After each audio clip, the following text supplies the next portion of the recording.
والسلام على أشرف الأنبياء والمرسلين نبينا محمد وعلى آله وصحبه الغر الميامين ثم أما بعد فأعوذ بالله من الشيطان الرجيم بسم الله الرحمن الرحيم اليوم أكملت لكم دينكم وأتممت عليكم نعمتي ورضيت لكم الإسلام دينا وقال رسول الله صلى الله عليه وسلم المسلم من سلم المسلمون من لسانه ويده صدق الله العظيم وصدق رسوله النبي الكريم।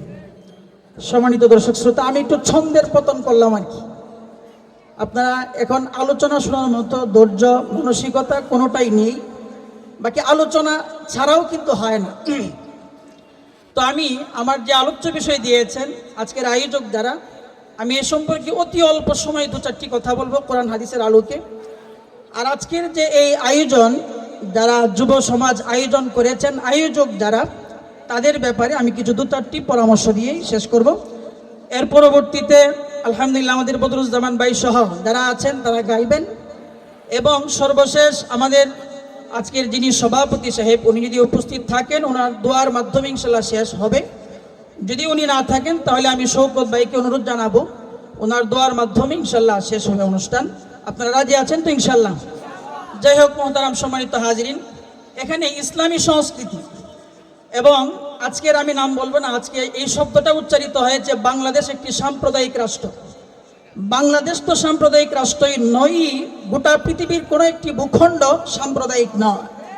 বলতে হবে বাংলাদেশ সাম্প্রদায়িক সম্প্রীতির রাষ্ট্র। কথাগণ ঠিক কিনা? অসাম্প্রদায়িক বলতে পৃথিবীতে কোনো কিছু নাই, অসাম্প্রদায়িক মানেই হলো নাস্তিক্যবাদ। যাই হোক আমি দু চারটি কথা বলে শেষ করছি। সংস্কৃতি বা সাংস্কৃতিক অনুষ্ঠান, আমরা সংস্কৃতি বলতে এই ধরনের অনুষ্ঠানকে মনে করে থাকি, এবং এই ধরনের অনুষ্ঠানকে সাংস্কৃতিক অনুষ্ঠান বলে আমরা চিনে থাকি। আসলেও শুধুমাত্র একটি অনুষ্ঠানের নাম সংস্কৃতি নয়, একটি অনুষ্ঠানের নাম সাংস্কৃতিক অনুষ্ঠান নয়। এবং সুস্থ ধারার সংস্কৃতি বলতেও অভিধানে কোনো শব্দ নাই। অভিধানের শব্দ আছে সংস্কৃতি অথবা অপসংস্কৃতি। সম্মানিত দর্শক শ্রোতা, আসলেও বিষয়টি হচ্ছে, আমি আগেই বলেছি ছন্দের পতন এই মুহূর্তে এই আলোচনা।